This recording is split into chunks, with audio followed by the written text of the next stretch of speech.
Bismillahirrahmanirrahim. Assalamualaikum warahmatullahi wabarakatuh. Innal hamdalillah nahmaduhu wa nasta'inuhu wa nastaghfiruh wa na'udzu billahi min shururi anfusina wa sayyiati a'malina. Man yahdihillahu fala mudilla lahu wa man yudlil fala hadiya lahu. Wa ashhadu an la ilaha illallah wahdahu la syarika lahu wa ashhadu anna Muhammadan abduhu wa rasuluh. Ya ayyuhalladzina amanu taqullaha haqqa tuqatih wa la tamutunna illa wa antum muslimun. Ya ayyuhan nasu taqu rabbakumul ladzi khalaqakum min nafsin wahidah wa khalaqa minha zawjaha wa batha minhuma rijalan katsiran wa nisaa'a. واتقوا الله الذي تساءلون به والأرحام إن الله كان عليكم رقيبا يا أيها الذين آمنوا اتقوا الله وقولوا قولا سديدا يصلح لكم أعمالكم ويغفر لكم ذنوبكم ومن يطع الله ورسوله فقد فاز فوزا عظيما أما بعد فإن أصدق الحديث كتاب الله wa khairal hadi hadi Muhammadin sallallahu alaihi wa ala alihi wasallam wa syarral umuri muhdatsatuha wa kullu muhdatsatin bid'ah wa kullu bid'atin dhalalah wa kullu dhalalatin finnar. Alhamdulillah, kita bersyukur pada Allah Subhanahu wa taala pada hari ini, hari Jumat tanggal 18 Rajab 1433 Hijriah. Kita kembali duduk bersama di dalam masjid ini untuk mengkaji beberapa ayat-ayat suci Al-Quran ataupun hadis-hadis Rasul sallallahu alaihi wa ala alihi wasallam. Salawat dan salam semoga selalu Allah berikan kepada Nabi kita Muhammad sallallahu alaihi wa ala alihi wasallam, pada keluarga beliau, para sahabat, serta orang-orang yang mengikuti beliau sampai hari kiamat kelak. Dengan nama-nama Allah yang husna dan sifat-sifat yang mulia, saya berdoa semoga apa yang kita lakukan sekarang termasuk amal ibadah yang ikhlas dan diterima oleh Allah Subhanahu wa taala, dan akhirnya kita mendapatkan ilmu yang bermanfaat serta bisa mengamalkan apa yang telah kita ilmui. Allahumma amin. Bapak Ibu, saudara-saudari yang dimuliakan oleh Allah Subhanahu wa taala, tema kita pada kesempatan kali ini adalah batasan aurat wanita muslimah. Tema ini terangkat akibat realita yang kita lihat di tengah-tengah kaum muslim, bagaimana seorang wanita muslimah memperlihatkan auratnya di hadapan laki-laki yang bukan mahramnya. Waalaikumsalam warahmatullahi wabarakatuh. Bagaimana seorang wanita muslimah mungkin sudah tidak malu lagi untuk memperlihatkan bagian tubuh yang semestinya dia tutupi dengan rapat sesuai dengan ajaran Islam. Tema ini terangkat akibat karena sebagian wanita muslimah, mereka adalah wanita-wanita, para perempuan muslimat yang beragama Islam, tetapi kita tidak akan mengetahui mereka beragama Islam kecuali ketika kita bertanya kepada mereka, apa agama Anda wahai saudariku? Akibat karena mereka memakai pakaian yang tidak menunjukkan bahwasanya mereka adalah seorang wanita muslimah. Tema ini terangkat akibat wanita muslimah sebagian mereka memakai pakaian yang sebenarnya pakaian tersebut tidak boleh dipakai kecuali di hadapan para mahramnya atau di hadapan suaminya, malah dia pakai di depan para lelaki asing baginya, tanpa ada mungkin rasa malu atau rasa canggung atau rasa berdosa ketika melakukan itu. Tema ini terangkat akibat sebagian wanita muslimah mereka membiarkan rambut mereka terbuka, bagian tubuh lain mereka terbuka, bahkan ada yang diantara mereka memakai celana yang lebih pendek daripada celana SD, sehingga menyebabkan seluruh bagian dari kaki mereka terlihat, yang mana sebenarnya kalau kita lihat di zaman Nabi Muhammad sallallahu alaihi wasallam, para sahabiyat, para wanita-wanita muslimah, ketika akan terlihat telapak kaki mereka saja dan belum terlihat itu baru akan, mereka sudah mempermasalahkan dan meributkan permasalahan itu. Tema ini terangkat ketika sebagian wanita muslimah, dan kita lihat secara zahir, sudah tidak malu-malu lagi untuk memakai pakaian dalam mereka, dan mereka pakai di tengah khalayak ramai, di tempat-tempat pusat perbelanjaan, di tempat-tempat rumah makan, atau di undangan-undangan resmi seperti undangan pernikahan dan undangan resepsi pernikahan. Bahkan fenomena ini terlihat bukan hanya di kota-kota besar, akan tetapi sampai di desa-desa terpencil, sebagian wanita muslimah dengan beraninya dan tidak ada rasa malu sebagaimana yang kita lihat secara zahir melakukan perbuatan ini. Bapak Ibu, saudara-saudari yang dimuliakan oleh Allah Subhanahu wa taala, ketika terlihat oleh mata kita seorang wanita muslimah menampakkan auratnya, baik rambutnya dibuka, kedua lengannya terbuka, sebagian dadanya terbuka, atau sebagian betis dan pahanya terbuka, maka pertanyaan yang paling pertama kali saya tanyakan dalam diri saya adalah, kemana keluarga lelaki dari perempuan tersebut? Kira-kira kemana bapak dari anak perempuan tersebut yang membuka auratnya? Kemana suami dari perempuan tersebut yang membuka auratnya?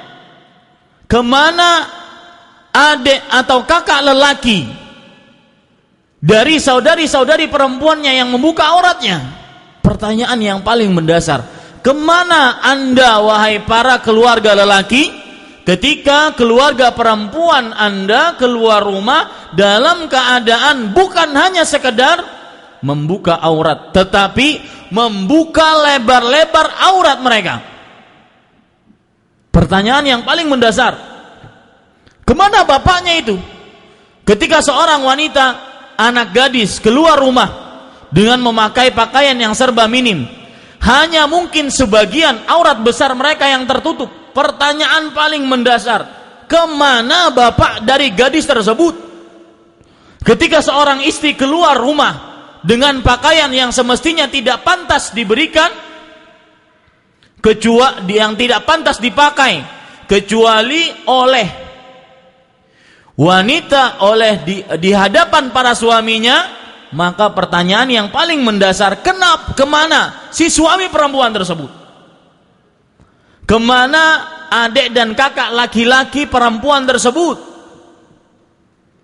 Maka tema inilah yang akan kita angkat dan kita bahas mungkin akan beberapa pertemuan, karena saya ingin benar-benar mendudukan permasalahan batasan aurat wanita muslimah. Karena kalau kita perhatikan wanita-wanita yang notabene beragama Islam, mereka muslimat, tetapi kenapa memakai pakaian yang tidak menunjukkan mereka sebagai muslimah? Salah satu sebabnya adalah karena mereka tidak mengetahui batasan aurat bagi wanita muslimah. Ini sebab ketika kita sudah mengadakan beberapa pertanyaan kepada wanita-wanita muslimah dari keluarga kita, kenapa Anda tidak menutup pakaian Anda, menutup aurat Anda? Mereka menjawab, kami tidak tahu batasan yang semestinya harus dibatasi oleh seorang wanita muslimah dalam menjaga auratnya. Maka kajian ini mudah-mudahan menjadi jawaban bagi para perempuan muslimah yang membuka auratnya, sehingga mengetahui batasan aurat wanita muslimah. Sebelum itu, seperti biasa, saya ingin memberikan mukaddimah.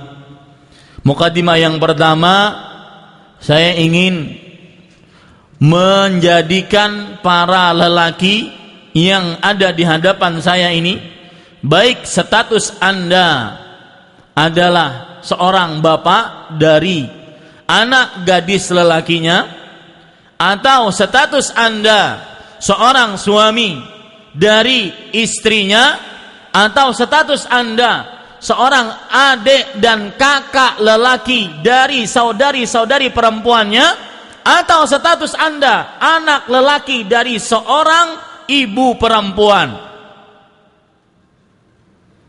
Maka saya ingin mengobarkan semangat, menjadikan Anda wahai para lelaki mempunyai rasa cemburu.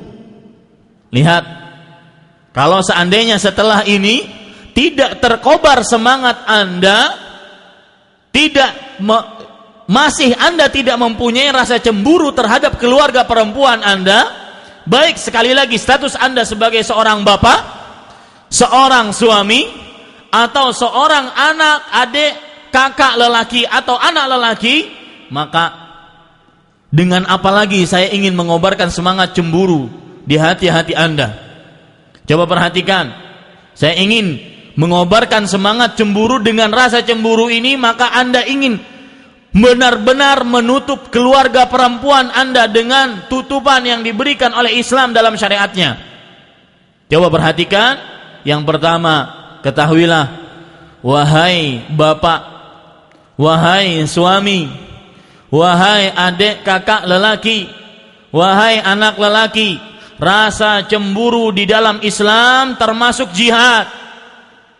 Orang yang mempertahankan kehormatan keluarganya, kesucian ibunya, kesucian saudari-saudari perempuannya, kesucian istrinya, kesucian anak gadisnya, itu adalah berjihad di jalan Allah Subhanahu wa taala. Ini yang pertama, agar terkorbar semangat cemburu kita di hadapan para keluarga perempuan kita.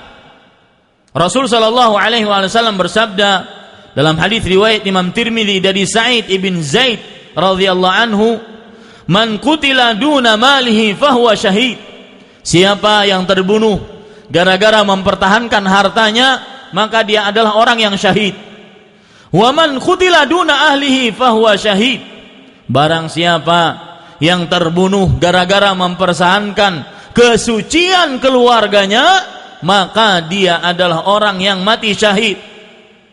Orang yang mempunyai, lelaki yang mempunyai rasa cemburu, ingin mempertahankan kesucian keluarganya, maka dia adalah orang yang jika meninggal dinyatakan syahid oleh Rasul sallallahu alaihi wasallam.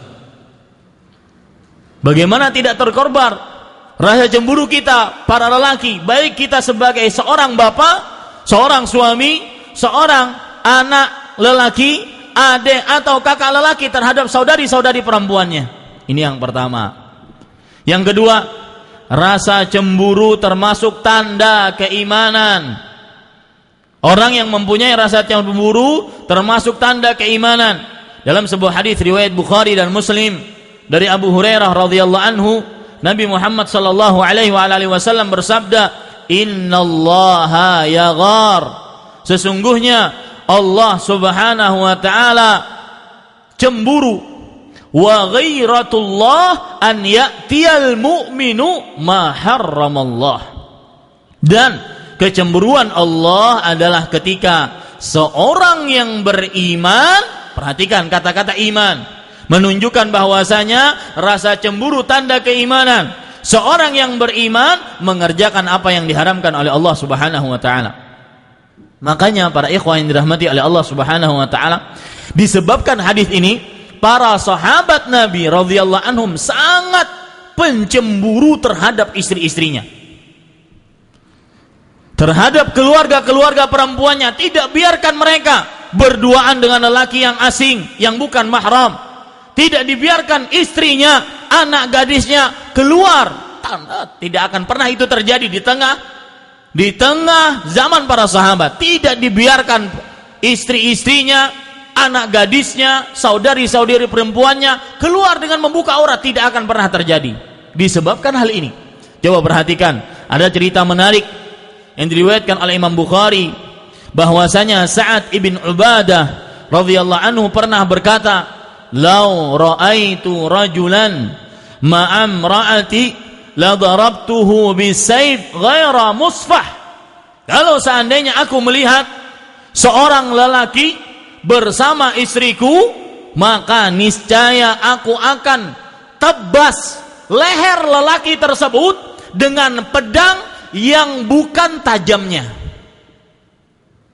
Pedang ada dua, ada bagian yang tajam dan ada bagian atas yang bukan tajamnya.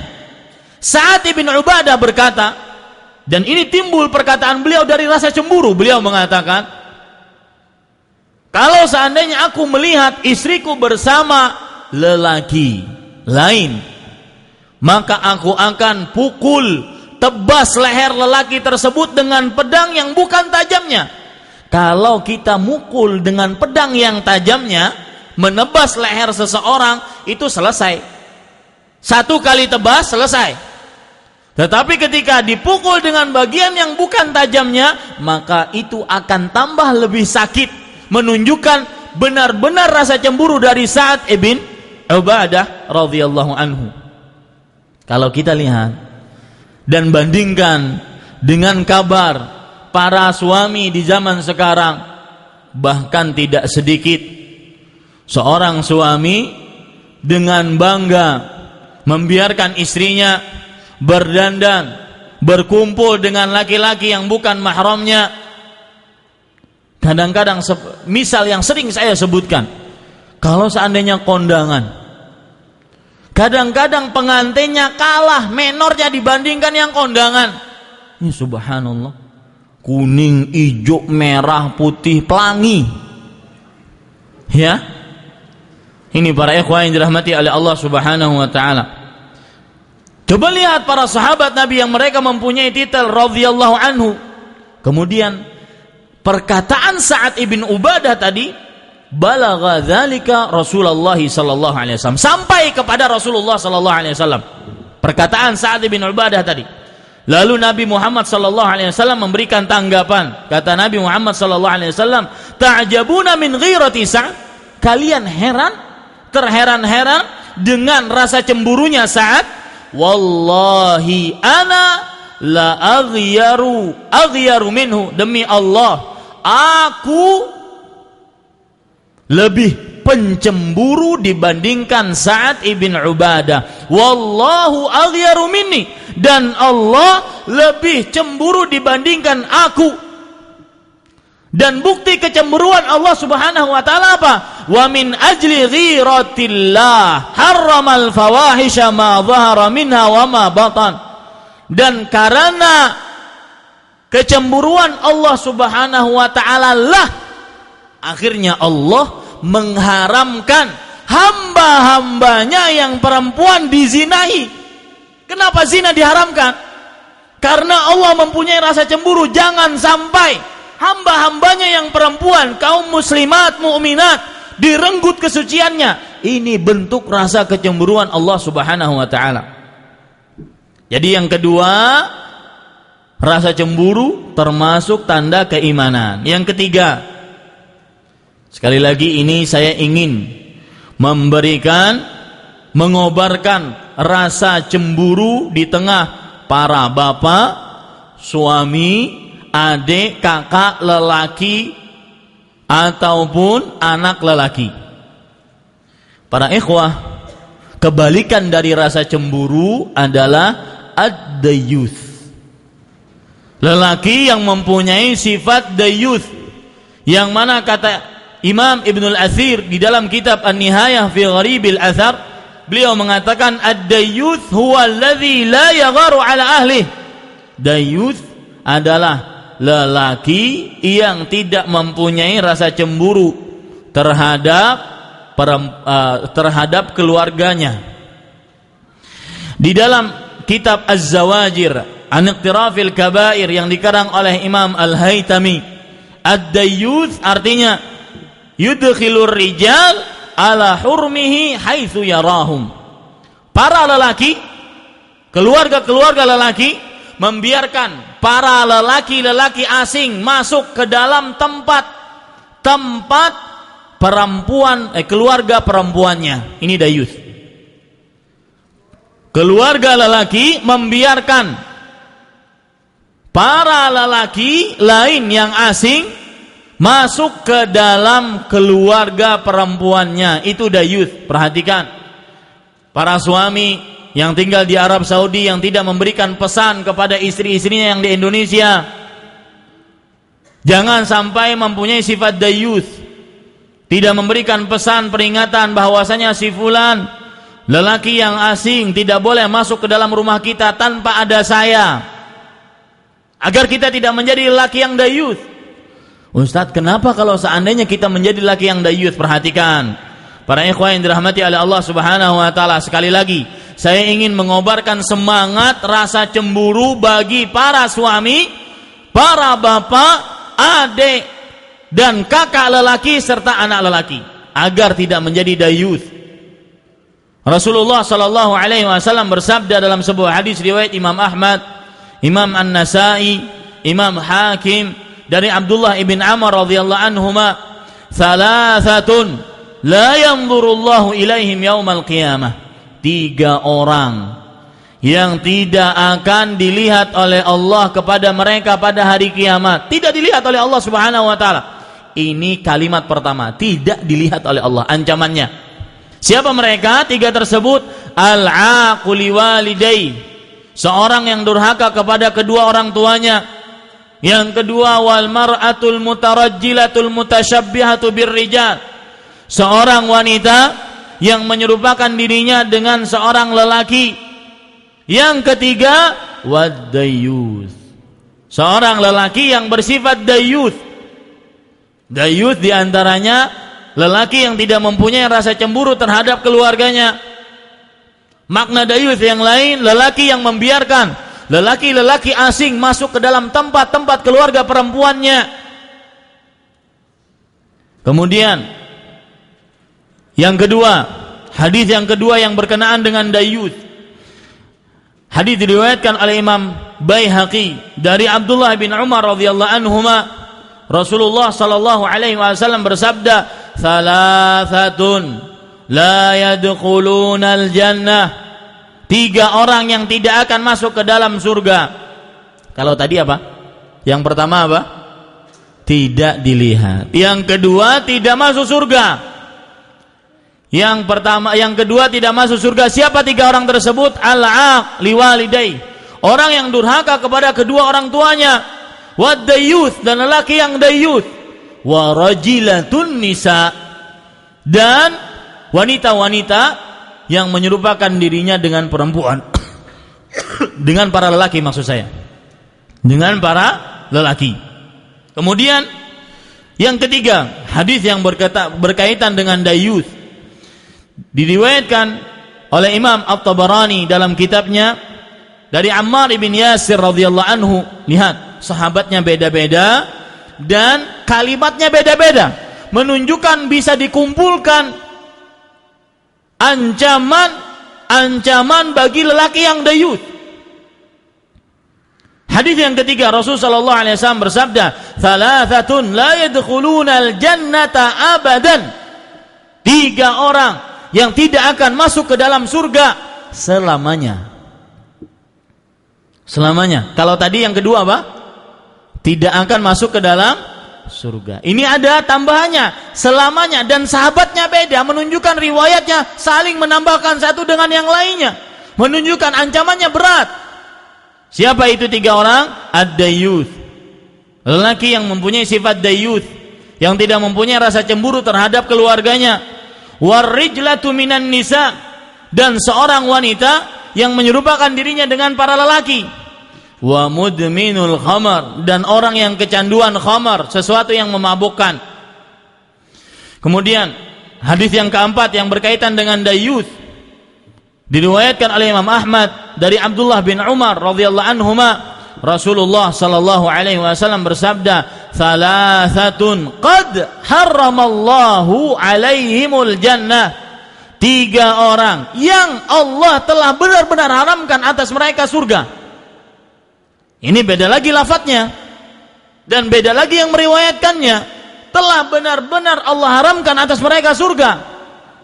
Yang pertama, mudminul khamar, orang yang kecanduan minum khamar. Yang kedua, al-aq, orang yang durhaka kepada kedua orang tuanya. Yang ketiga, ini definisi lain dari dayyuth. Ad-dayyuth alladhi yuqirru fi ahlihi al-khubth. Seorang lelaki yang bersifat dayyuth. Siapa dia?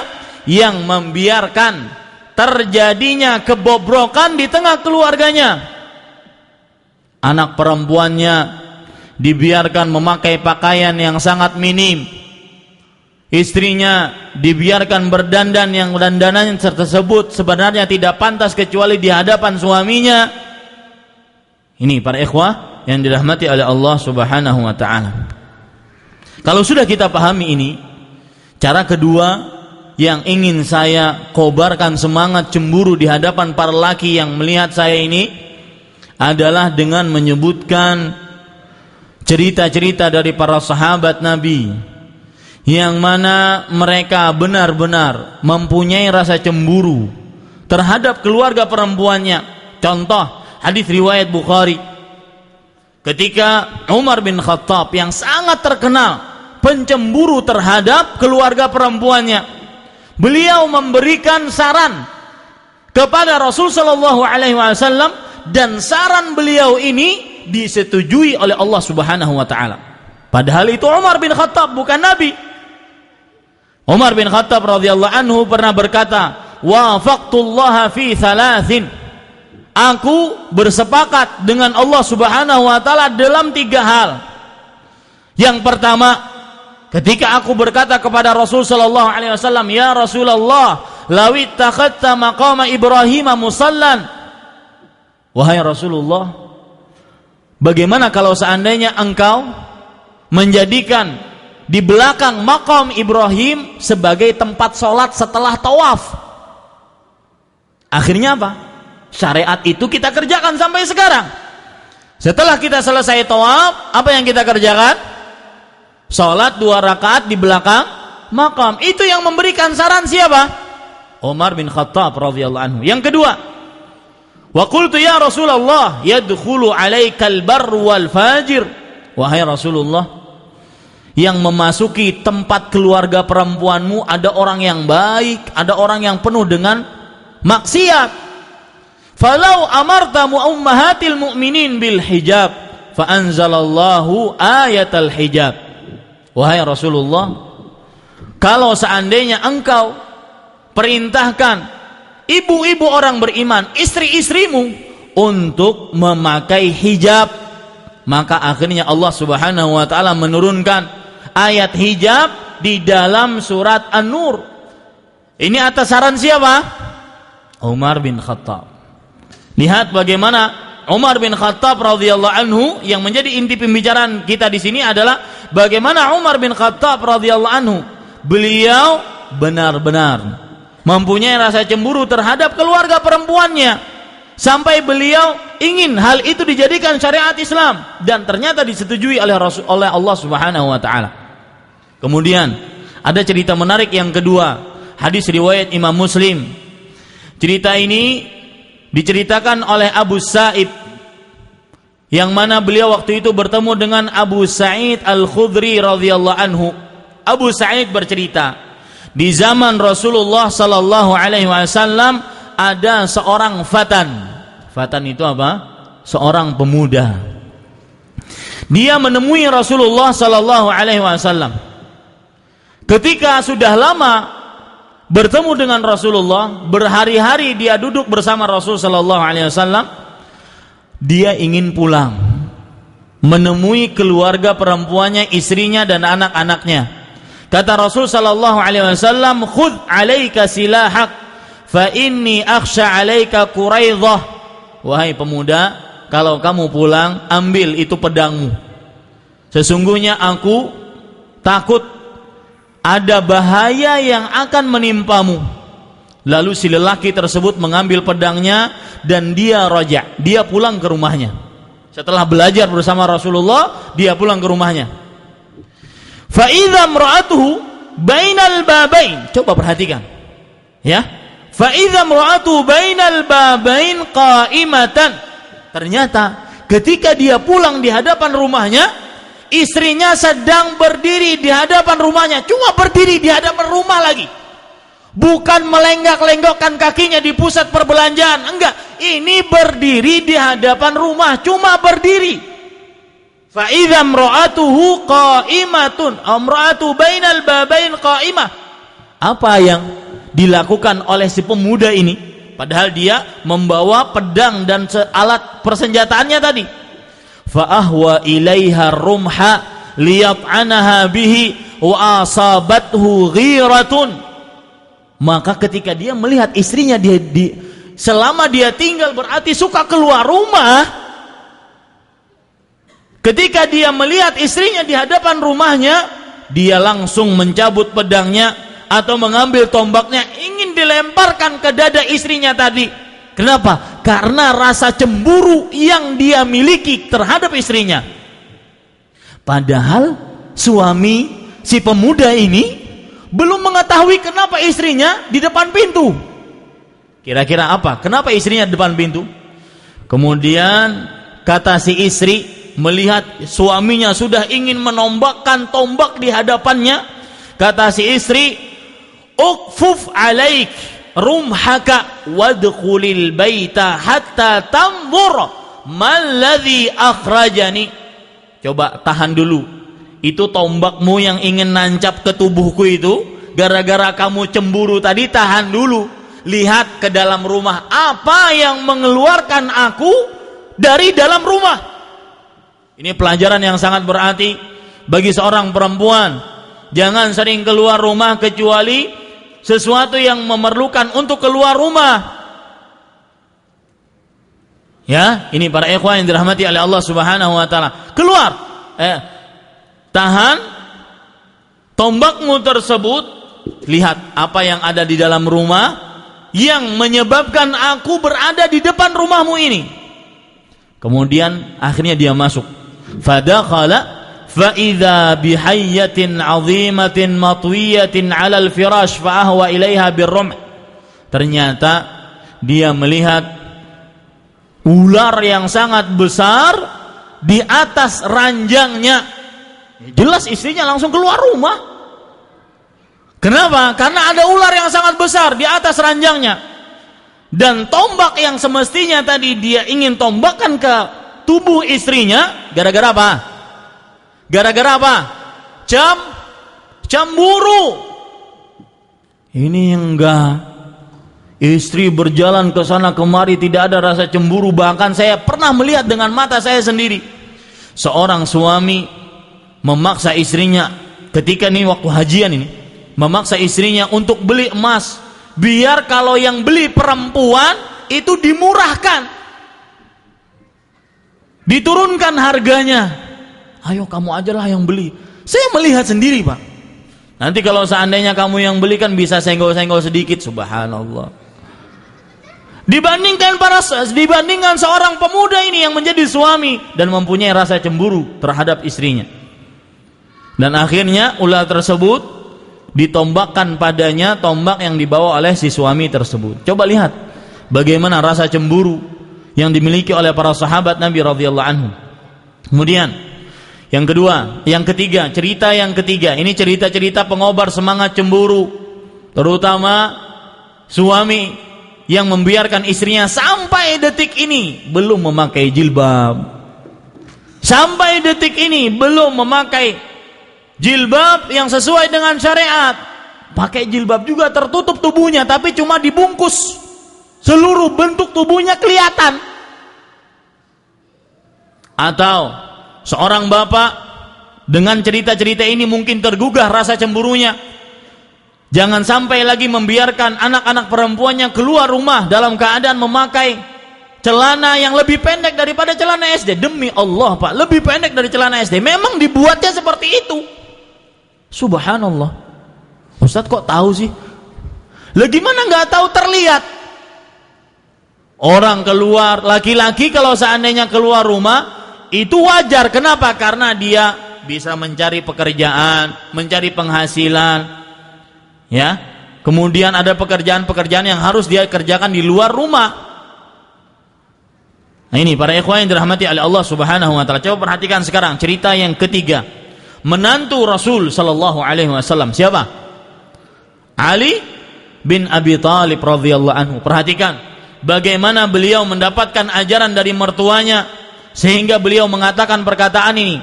Disebutkan dalam riwayat Imam Ahmad, beliau mengatakan, "Ama tagharun an yakhruja nisa'ukum?"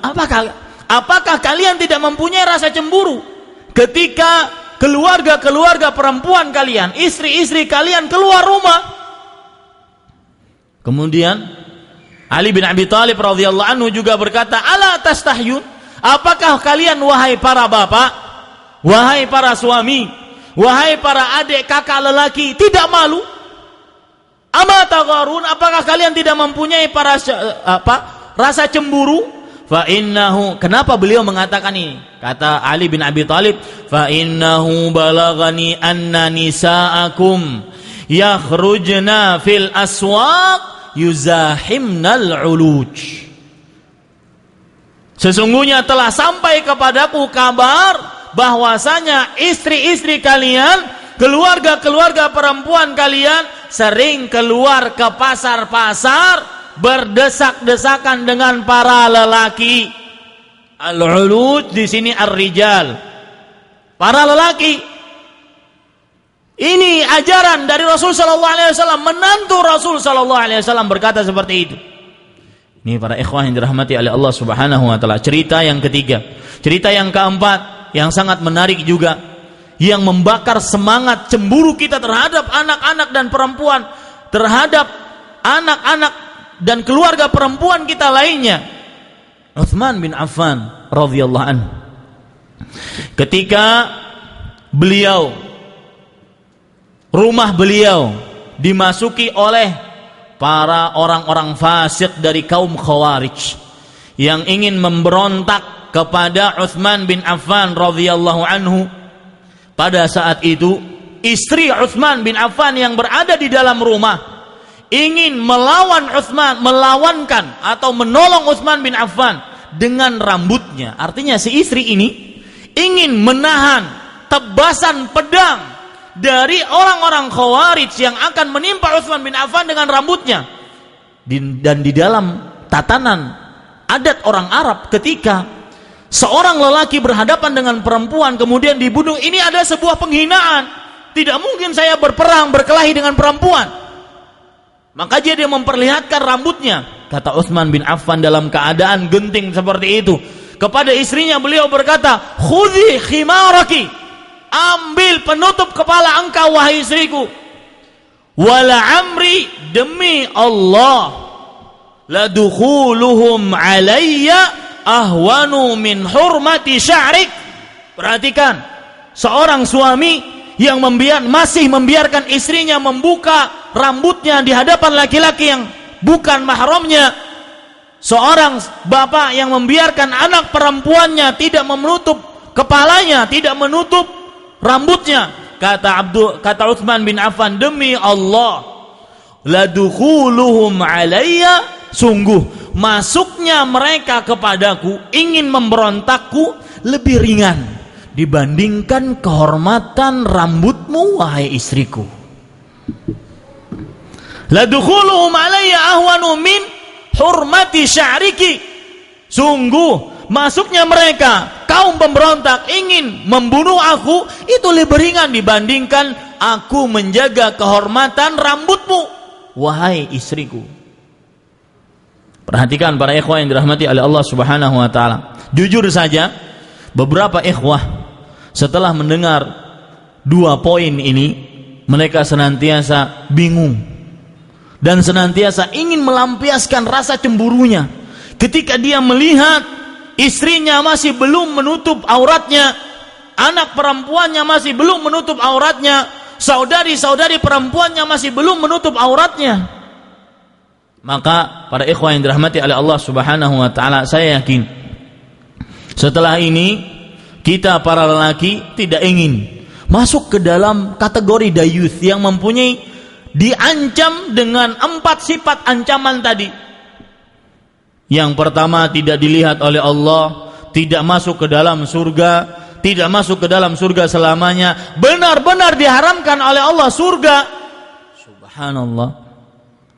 Ini para ikhwah yang dirahmati oleh Allah Subhanahu wa taala, dan ketahuilah bapak-bapak, para suami, para adik kakak lelaki, para anak lelaki, bahwasanya anak gadis Anda adalah amanah bagi Anda. Waalaikumsalam. Kemudian istri-istri Anda adalah amanah. Saudari-saudari perempuan Anda adalah amanah, ibu Anda adalah amanah. Dalilnya apa? Dalam riwayat Bukhari, Rasul sallallahu alaihi wasallam bersabda, "Kullukum ra'in wa kullukum mas'ulun an ra'iyati." Setiap dari kalian pemimpin dan bertanggung jawab atas orang yang dipimpinnya. "War-rajulu ra'in ala ahli baitihi wa mas'ulun anhum." Dan seorang lelaki, baik dia statusnya bapak, suami, adik, kakak lelaki, anak lelaki, atau paman, adalah pemimpin dan bertanggung jawab atas keluarganya yang perempuan. Ini dalil yang menunjukkan bahwasanya keluarga perempuan kita adalah amanah di pundak kita. Para ikhwah yang dirahmati oleh Allah Subhanahu wa taala, poin yang kedua yang ingin, atau yang ketiga lebih tepatnya, yang ingin kita sampaikan adalah sebagai muqaddimah. Ini baru muqaddimah, Pak. Batasan aurat wanita muslimahnya belum ya, baru muqaddimah. Poin yang kedua, yang ketiga, yaitu Islam telah memuliakan wanita muslimah. Islam telah memuliakan wanita. Contoh pemuliaan Islam, coba lihat hadis riwayat Bukhari dan Muslim dari Abu Hurairah radhiyallahu anhu, bahwa Rasul sallallahu alaihi wasallam pernah berpesan kepada Abu Bakar As-Siddiq ketika menunaikan ibadah haji tahun ke-9 Hijriah sebelum Rasul sallallahu alaihi wasallam. Beliau berpesan kepada Abu Bakar As-Siddiq agar memberitahukan di Mekah, la yatufu bil baiti uryan, tidak ada yang tawaf mengelilingi Ka'bah setelah tahun ini seorang yang telanjang pun. Para ikhwah, bapak ibu, saudara-saudari yang dimuliakan oleh Allah Subhanahu wa taala, di zaman jahiliyah terjadi kebiasaan buruk, dan ini contoh keburukan orang-orang kafir Quraisy terhadap para pendatang yang datang ke kota Mekah. Mereka menganggap Mekah adalah daerah kekuasaan mereka, maka orang-orang yang datang di luar Mekah tidak boleh tawaf mengelilingi Ka'bah kecuali harus memakai baju yang disediakan oleh orang-orang kafir Quraisy. Dan mereka melakukan itu karena mempunyai sebuah keyakinan. Keyakinannya apa? Ini baju yang saya pakai dari luar kota Mekah penuh dengan maksiat kepada Allah Subhanahu wa taala, maka tidak pantas saya gunakan untuk tawaf mengelilingi Ka'bah, mengelilingi rumah Allah Subhanahu wa taala. Maka akhirnya orang-orang kafir Quraisy menyediakan apa? Menyediakan baju. Dan bajunya terbatas. Apabila habis bajunya, maka harus tawaf dalam keadaan apa? Telanjang. Makanya ada syair dari seorang wanita di zaman jahiliyah, ketika sudah tidak mendapatkan lagi baju, dia harus tawaf dalam keadaan telanjang. Dia membuat syair, al-yawma yabdu ba'duhu aw kulluhu wa ma bada minhu fala uhilluhu. Hari ini ketika aku tawaf dalam keadaan telanjang karena sudah tidak dapat baju lagi, terlihatlah sebagian dari tubuhku atau seluruhnya, dan apa saja yang terlihat dari tubuhku tersebut, maka aku tidak halalkan bagi kalian untuk mencicipinya. Ini gara-gara kebiasaan wanita jahiliyah ketika sudah tidak dapat baju khusus dari orang-orang kafir Quraisy, mereka harus tawaf dalam keadaan telanjang. Islam datang memberikan baju kepada wanita. Berarti kalau ada dari wanita muslimah yang sekarang melepas bajunya, maka berarti mencontoh mana? Wanita jahiliyah. Ya. Ini para ikhwah yang dirahmati oleh Allah Subhanahu wa taala. Para ikhwah yang dirahmati oleh Allah Subhanahu wa taala, sekarang contoh yang lain pemuliaan Islam terhadap para perempuan. Salah satu menurut ulama-ulama fikih yang menjadi hal urgens yang paling penting dijaga dalam Islam adalah kesucian dan kehormatan. Mereka mengatakan ada 5 hal yang sangat penting dijaga dalam Islam, yang disebut dengan ad-daruriyatul khams. 5 hal yang sangat penting dijaga dalam Islam. Yang pertama agama, ad-din. Yang kedua al-aqlu, akal. Yang ketiga an-nafsu, jiwa. Yang keempat al-mal. Yang kelima al-irdu, kehormatan dan kesucian. Karena inilah Islam melarang terjadinya perbuatan zina. Ini termasuk pemuliaan Islam terhadap wanita. Termasuk pemuliaan Islam terhadap wanita juga, yaitu Islam tidak memperbolehkan para lelaki masuk ke tempat-tempat perempuan agar terjaga kesucian wanita muslimah. Rasulullah sallallahu alaihi wasallam bersabda, "Iyyakum wad-dukhul 'alan nisa." Jauhi kalian dari memasuki tempat-tempat perempuan. Ini pemuliaan Islam terhadap wanita.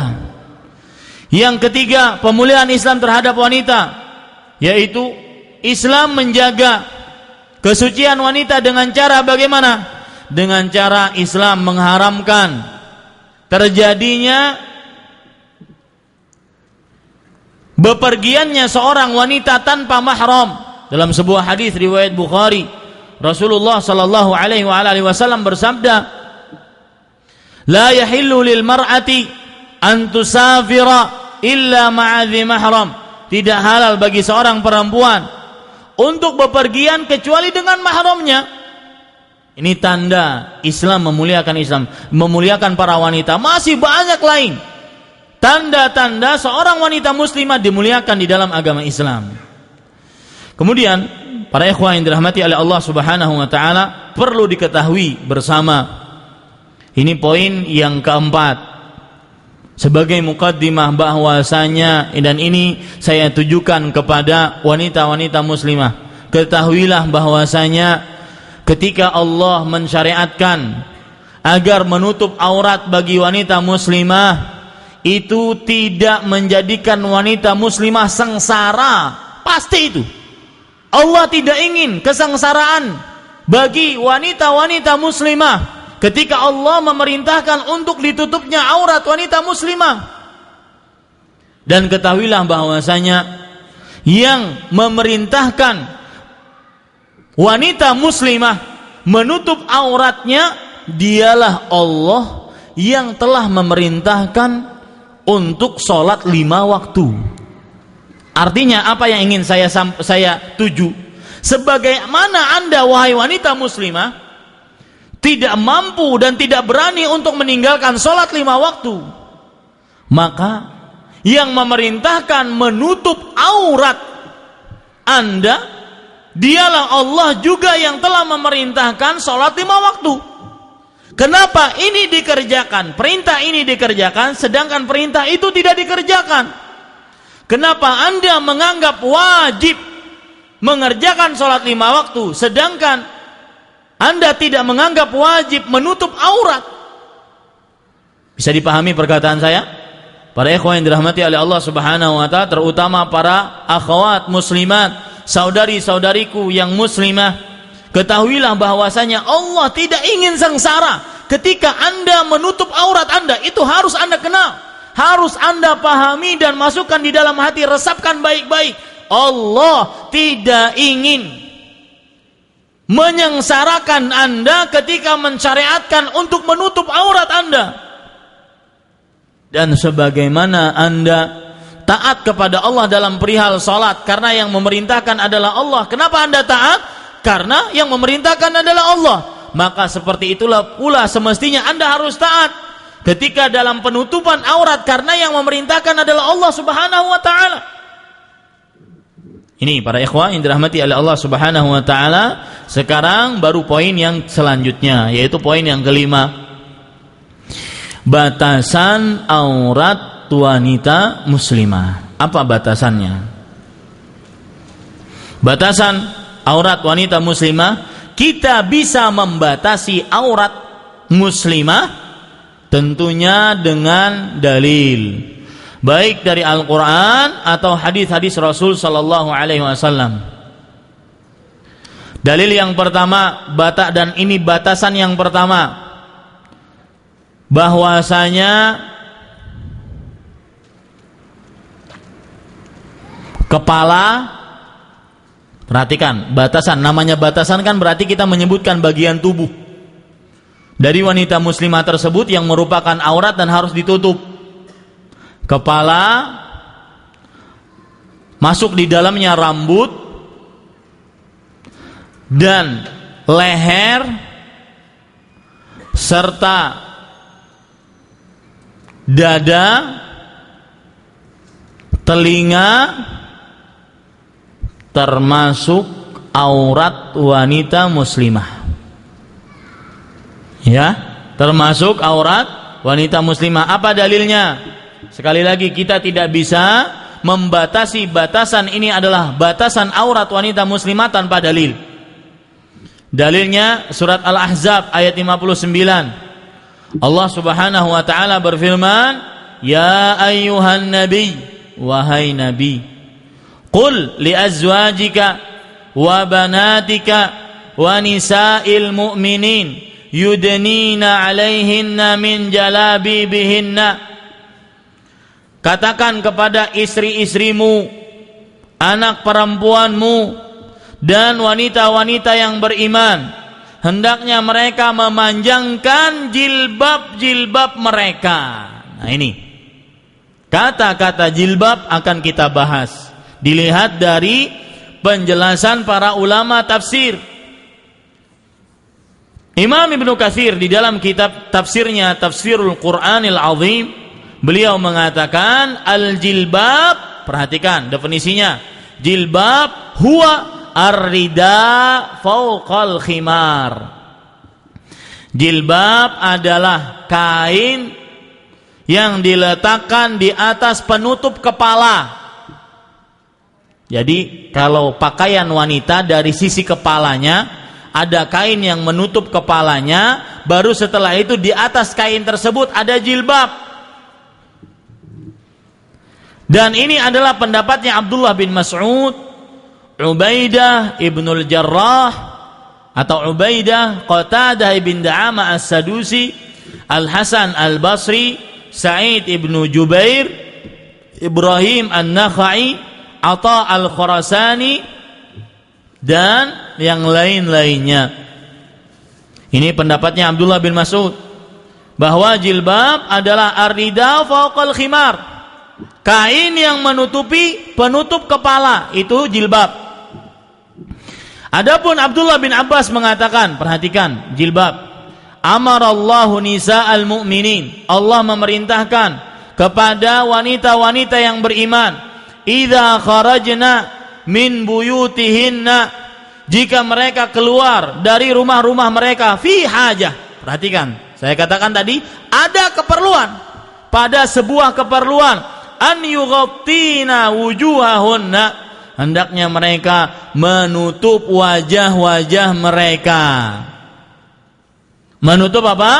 Wajah-wajah mereka. Min fawqi ru'usihinna bil jalabib wa yubdina ainan wahidan.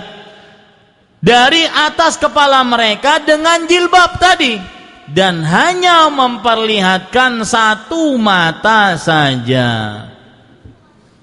Berarti yang tertutup rambut, kepala, wajah, kemudian leher, dada, telinga, masuk batasan aurat wanita muslimah yang tidak boleh diperlihatkan kepada lelaki yang bukan mahramnya. Ini para ikhwah yang dirahmati oleh Allah Subhanahu wa taala. Coba perhatikan, Ummu Salamah radhiyallahu anha bercerita, lamma nazalat hadhil ayah, ketika turun surat Al-Ahzab ayat 59 yang kita baca tadi, apa yang dilakukan oleh para sahabat wanita di zaman Rasul sallallahu alaihi wasallam? Kharaja nisaul ansar ka'anna ala ru'usihinna al-ghirban minas sakinah. Maka keluar wanita-wanita dari kaum Ansar, seakan-akan di atas kepala mereka ada burung-burung yang hitam, menunjukkan bahwasanya kepala mereka ditutupi dengan kain hitam. Wa alaihinna aksiyah sudun yalbasna, dan mereka memakai kain yang hitam yang mereka tutupkan ke kepala mereka. Ini para ikhwah yang dirahmati oleh Allah Subhanahu wa taala, batasan aurat wanita muslimah dengan dalilnya yang pertama. Yang kedua, apa saja yang tidak boleh diperlihatkan oleh wanita muslimah? Yang kedua yaitu seluruh perhiasannya, termasuk di dalamnya adalah kemolekan tubuhnya. Tidak boleh dia perlihatkan. Dalilnya surat An-Nur ayat 31, dan surat An-Nur ayat 31 ini banyak sekali di dalamnya terdapat batasan-batasan aurat wanita muslimah. Coba perhatikan, kita baca dulu. Wa kullil mu'minat yaghdudna min absarihinna wa yahfazna furujahunna, dan katakan kepada wanita-wanita yang beriman, hendaknya mereka menjaga pandangan mereka dan menjaga kemaluan mereka. Wala yubdina zinatahunna, dan janganlah mereka, nih perhatikan, ini kaidah umum, ayat yang menunjukkan kepada keumuman, dan tidak boleh dan janganlah mereka para perempuan memperlihatkan perhiasan mereka illa ma dhahara minha, kecuali yang terlihat darinya. Para ulama rahimahumullahu ta'ala menyatakan dengan ayat ini bahwasanya tubuh wanita adalah aurat. Di antaranya Abdullah bin Mas'ud radhiyallahu anhu, beliau mengatakan karida wathiyab, yang boleh terlihat darinya seperti kain yang dia pakai. Berarti seluruh tubuhnya tertutup. Tidak mungkin kainnya juga akan tertutup, karena bagaimana dia pakai pakaian? Ya, ini menunjukkan bahwasanya seluruh tubuh perempuan adalah aurat. Dan ini sesuai dengan hadis yang diriwayatkan oleh Imam Tirmidzi dari Abdullah bin Mas'ud radhiyallahu anhu, al-mar'atu aurah, wanita itu adalah aurat. Kemudian para ikhwah yang dirahmati oleh Allah Subhanahu wa taala. Adapun Abdullah bin Abbas radhiyallahu anhuma, sebelum itu saya ingin membacakan apa yang disebutkan oleh Imam Ibnu Katsir rahimahullahu taala. Beliau mengatakan, ya'ni ala ma kana yata'anahu nisa'ul Arab minal miqna'ah allati tujallilu thiyabaha wa ma yabdu min asfali thiyab fala haraja alaiha fihi, yaitu pakaian-pakaian yang tidak mungkin tidak terlihat, maka itu tidak mengapa terlihat. Lianna hadza la yumkin ikhfa'uhu, karena yang seperti ini tidak mungkin disembunyikan, harus terlihat ketika dia keluar rumah, dia akan memperlihatkan kain dari jilbabnya, kain dari long dressnya, maka ini harus terlihat atau tidak mengapa terlihat. Kemudian para ikhwan yang dirahmati oleh Allah Subhanahu wa taala,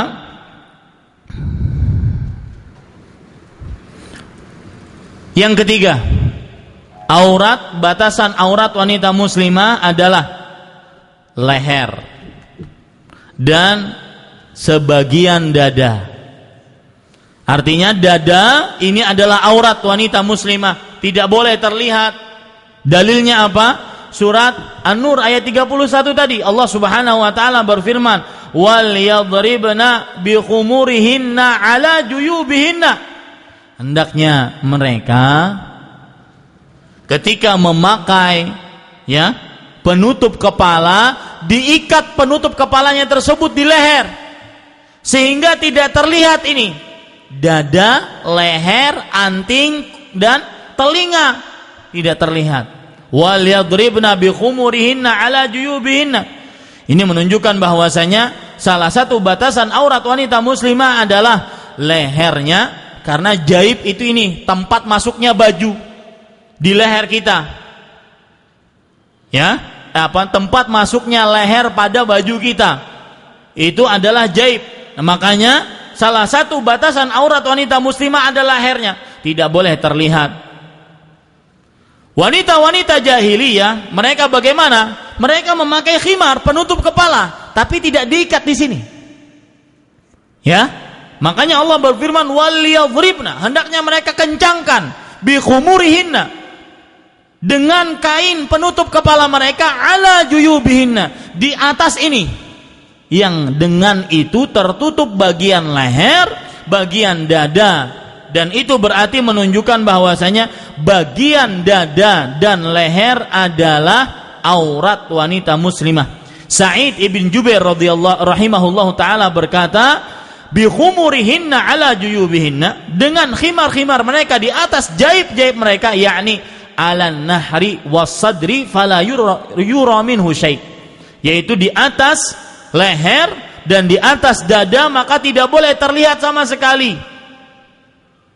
Nih para ikhwah yang dirahmati oleh Allah Subhanahu wa taala, ini dulu tentang batasan aurat wanita muslimah. Nanti kita membicarakan tentang tentang betis, kaki, telapak kaki, kemudian bagian tubuh wanita muslimah lainnya dengan dalil-dalilnya, sehingga kita benar-benar memahami batasan aurat wanita muslimah, dan juga kita bisa menyampaikan kepada keluarga-keluarga perempuan kita apa yang baik dari Allah Subhanahu wa taala, apa yang buruk itu dari kami pribadi manusia biasa. Sallallahu alaihi Muhammad walhamdulillahi rabbil alamin.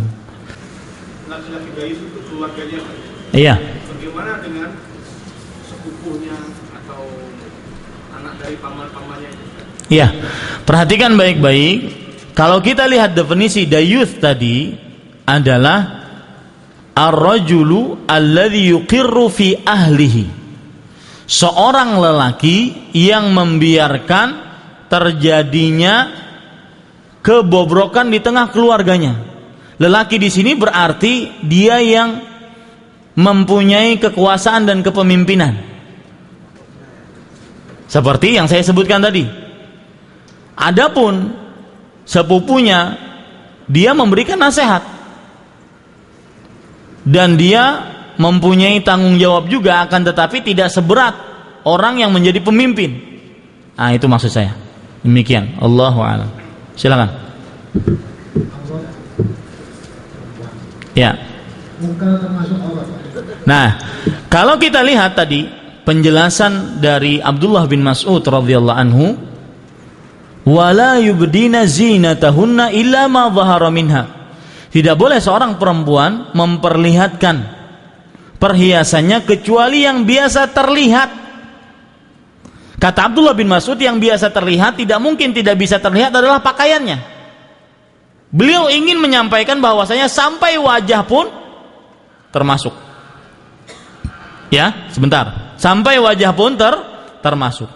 Nah, di sana ada pendapat dari Abdullah bin Abbas radhiyallahu anhuma bahwasanya seorang wanita jangan memperlihatkan perhiasannya kecuali yang biasa terlihat, maksudnya adalah wajah dan kedua telapak tangan.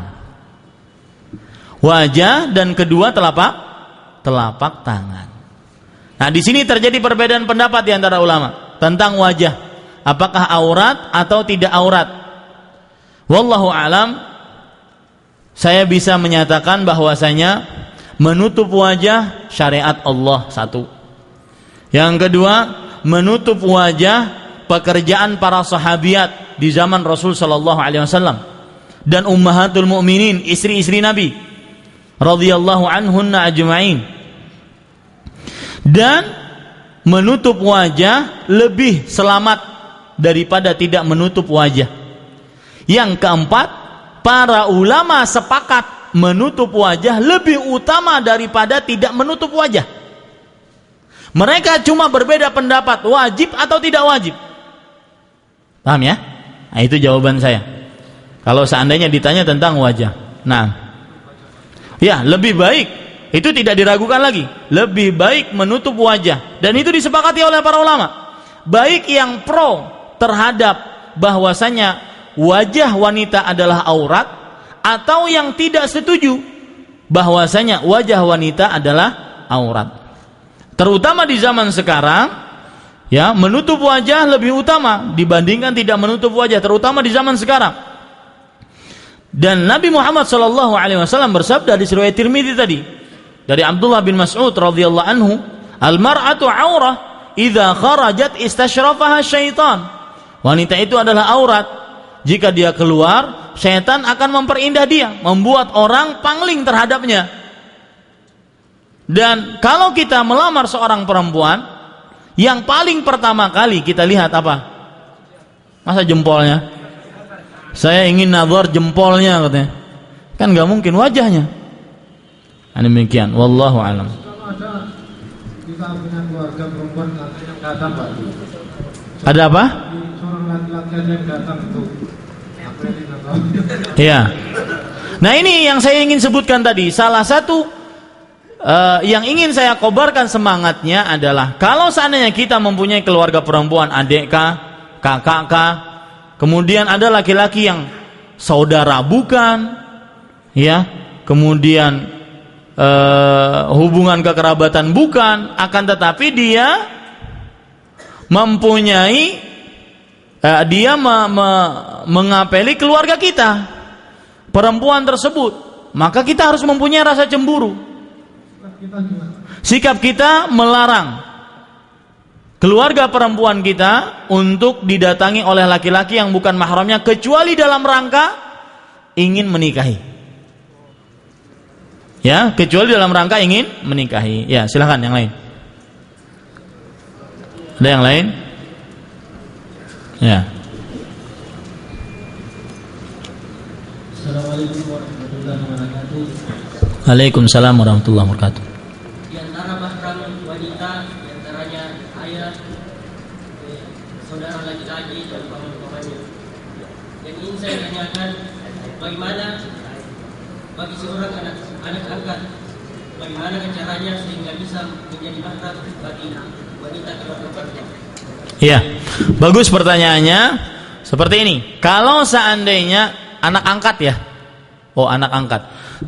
Saya kira tadi anak tiri, anak angkat. Kalau seandainya anak angkat, maka anak angkat ini bisa menjadi mahram bagi keluarga yang mengangkatnya dari perempuan dengan cara si anak angkat ini menyusu kepada ibu yang mengangkatnya menjadi anak angkat. Ibu yang mengangkatnya menjadi anak angkat. Nanti hasil persusuan tersebut, maka dia akan menjadi saudara sepesusuan dengan anak-anak si ibu ini yang perempuan. Saya beri contoh, si fulan anak angkat. Ini ibu dari yang mengangkat atau perempuan dari yang mengangkat si perempuan, si laki-laki ini. Ibu ini melahirkan beberapa anak perempuan. Pertanyaannya adalah bagaimana anak lelaki yang angkat ini menjadi mahram bagi siapa? Anak-anak perempuan yang dari ibu ini. Paham pertanyaannya? Maka jawabannya, si anak lelaki ini menyusu kepada ibu ini, sehingga nanti dia menjadi saudara sepesusuan dengan anak-anak perempuan dari ibu ini. Paham ya? Itu kalau seandainya lelakinya masih kecil. Kalau seandainya sudah balik, bagaimana mau nyusu? Susah. Ya, kemudian juga perlu diperhatikan, anak angkat di sini sebenarnya adalah mengadopsi anak, dalam artian mengurus anak. Karena kalau dalam bahasa Arab mengangkat anak itu namanya at-tabanni. Dan at-tabanni dalam Islam dilarang, diharamkan. Allah Subhanahu wa taala berfirman, "Ma kana Muhammadun aba ahadin min rijalikum walakin Rasulullah wa khataman nabiyyin." Bukanlah Muhammad salah seorang bapak dari kalian. Karena waktu itu Nabi Muhammad sallallahu alaihi wasallam sangat dekat dengan siapa? Zaid apa Usama? Zaid. Ya, sehingga dianggap bahwasanya Zaid itu adalah Zaid bin Muhammad. Nah, ini yang dilarang dalam agama Islam. Kalau pengangkatan anak menjadikan binnya kepada selain bapak aslinya, maka tidak boleh mengangkat anak. Kalau dalam artian mengangkat anak artinya adalah mengadopsi, mengurus, maka ini boleh, dan itu termasuk kebaikan. Terutama yang diurus ini adalah anak-anak yatim. Maka ini nanti masuk ke dalam hadis Rasul sallallahu alaihi wasallam, ana wa kafilul yatimi kahataini fil jannah. Aku dan orang yang mengurus anak yatim seperti ini nanti di dalam surga. Paham ya? Demikian, wallahu a'lam. Kenapa? Iya, ditutupi malah dilarang, tidak diperbolehkan. Harus kita ketahui, harus dibinkan kepada keluarga, kepada bapaknya yang asli. Tidak boleh dihilangkan binnya tersebut. Allah. Tidak mendapatkan harta waris kecuali kalau menjadi saudara sepesusuan. Karena saudara sepesusuan seperti halnya saudara setalian darah. Dalam hadis riwayat Bukhari bahwasanya minar radha'ati, saya lupa lafaz hadisnya, saudara sepesusuan seperti saudara sepetalian darah. Wallahu a'lam. Kalau seandainya tidak saudara sepesusuan, meskipun diangkatnya dari mulai bayi yang masih merah, baru dikeluarkan dari ibu, rahim ibunya sudah diambil sampai dia dewasa, tetap itu bukan ahli waris. Wallahu a'lam. Ya, pakai mic coba.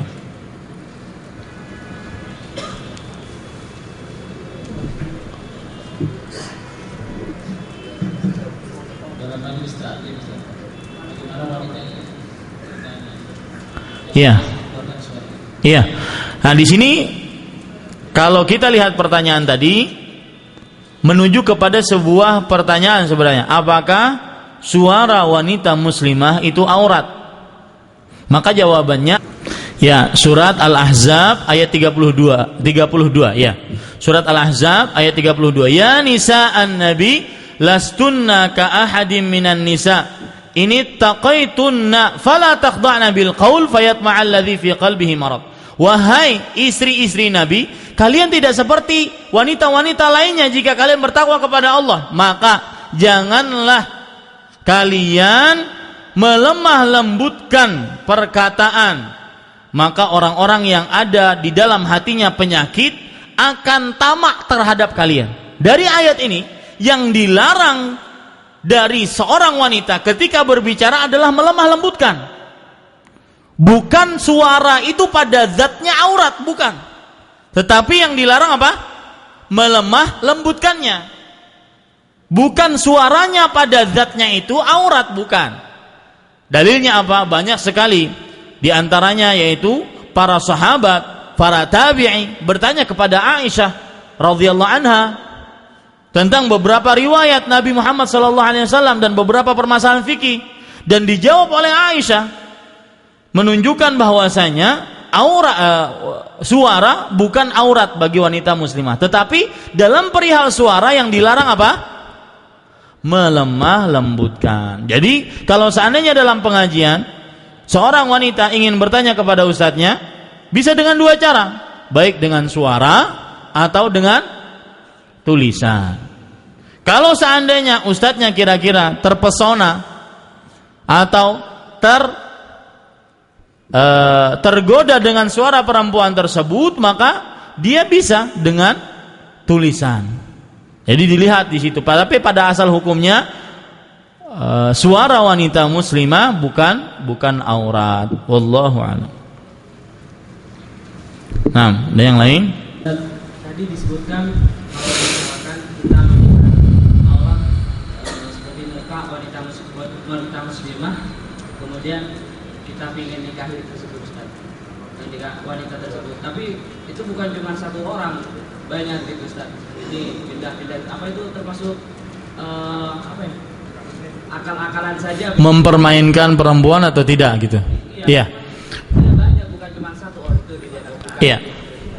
Ya, bagus para ikhwah sekalian. Ada dalam sistem Islam, dalam pernikahan, ada namanya pekerjaan yang perlu dilakukan oleh kedua belah pihak, baik calon mempelai lelaki atau calon mempelai perempuan.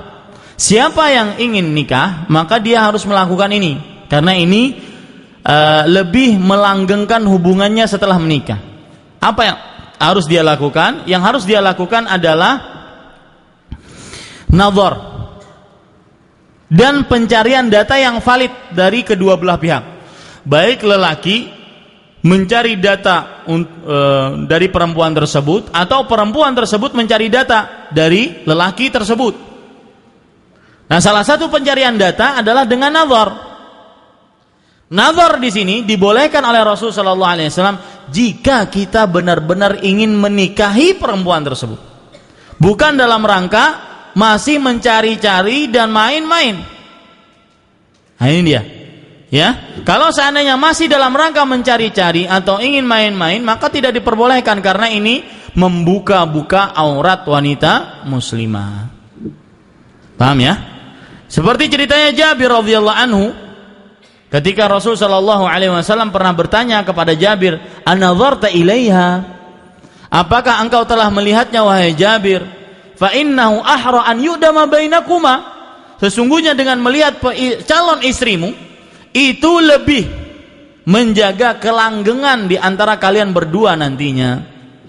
Nah, jadi peringatan kepada para lelaki, jangan menggunakan kesempatan ya, atau terlalu berbebas-bebas dalam hal ini, sehingga nanti menyakiti para perempuan. Dan para wanita muslimah juga harus diperhatikan bahwasanya yang ingin nazar dia, melihat kepada dia, adalah lelaki yang benar-benar sudah berniat untuk menikahi dia. Kalau toh nanti dibatalkan atau tidak jadi karena mungkin satu dan lain hal, maka ini tidak terlalu berat untuk mundur dari rencana pernikahan tersebut. Karena boleh berkali-kali, Pak. Bapak kalau ingin yang kedua, silakan cari. Boleh berkali-kali. Ya, artinya apa? Boleh kita mungkin sekali tidak puas karena mungkin lupa untuk menanyakan yang ini dan itu. Ya, atau ketika yang kali pertama lampunya 5 watt, sudah 5 watt wanitanya nunduk terus. Kemudian ketika meminta diperlihatkan tangan, malah diperlihatkannya seperti ini. Nah, kan melihatkan tangan juga tapi bengkok. Ya, artinya nggak puas. maka ini diperbolehkan. Tapi jangan menjadikan itu sesuatu yang memberikan sarana kita kepada yang muharram. Di zaman sekarang Pak, tidak ada lagi, jarang seperti itu. Kenapa? Karena semuanya sudah terlihat Pak. Ya, bahkan bagian yang dalam pun terlihat. Nah ini para ikhwah yang dirahmati oleh Allah Subhanahu Wa Taala. Yang diperbolehkan cuma muka dengan tangan doang. Yang diperbolehkan ketika nazar ya. Ya, ketika nazar terjadi perbedaan pendapat di antara ulama. Di antaranya para ulama memperbolehkan untuk terlihat adalah yang biasa terlihat di hadapan mahramnya, seperti wajah, kedua telapak tangan, lengan, kemudian rambut kalau diperlukan, telapak kaki, betis. Itu yang diperlukan. Ya? Kemaluan. Ini penting. Bagus pertanyaannya. Di dalam masalah pernikahan ada permasalahan al-aib. Ya, khiyarul aib. Jadi kalau dalam jual beli ya, ada namanya masa tangguh melihat keburukan.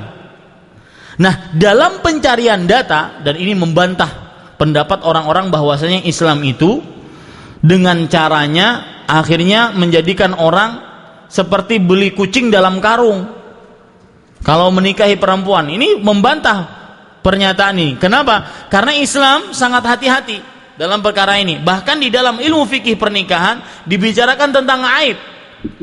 Aib harus diberitahukan, baik si laki-laki mempunyai aib ataupun perempuan mempunyai aib.